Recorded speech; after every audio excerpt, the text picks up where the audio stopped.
you please explain the procedure of praying while sitting in a chair? Now, this question has two parts, let's assume. One, the part that deals with an individual praying on a chair.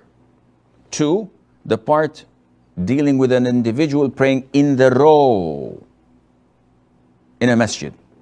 For those praying alone, if you are unable to stand up, then you pray sitting down. You say Allahu Akbar. I'm sitting on a chair at the moment, and I'll go a little bit back like this. So I hope the camera is not affected. So whether I'm standing or sitting, I pray my normal prayer. When it comes to ruku', if I'm standing, I offer my normal ruku'. If I'm unable to offer my normal ruku' because of a back injury, so I sit down, I say Allahu Akbar, and I bow like this, a little bit inclined to the front. Sami Allahu liman hamida, I raise up.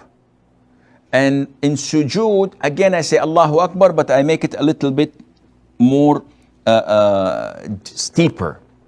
Now, a lot of the Muslims ask about the position of the hands, because sometimes you see people doing this, as if they're Superman pose.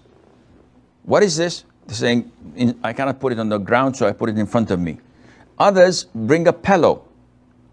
A third portion bring a table, and they put their hands on it. All of this is nonsense. This is innovation. The way of doing it is putting and placing your hands on your knees or on your thighs and keep them there all the time when you bow and you prostrate. So I hope this clarifies things. You do not put it in the air or on a table or on a pillow.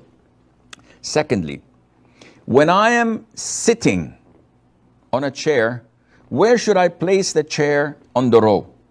Because sometimes we find people, when they pray standing up, they are like a foot or a half or two ahead of the row, so that when they sit for prostration and for tashahhud, they sit in line with the others. Is this valid? The answer is no. If you're praying standing up, this is scenario number one, you should be standing up with the row and your chair should be at the back. Okay, Sheikh, this would affect those in the second row. This is not my business. Allah will ask me about my place in the row. If I am a foot or two ahead of the row, Allah will ask me, why did you advance? So I have to stand at the same level of the row. But if I'll be praying the whole prayer sitting down, then I have to move my chair forward so that when I'm sitting, my back is exactly in line with the shoulders and of the people in the row. So I hope this answers your question.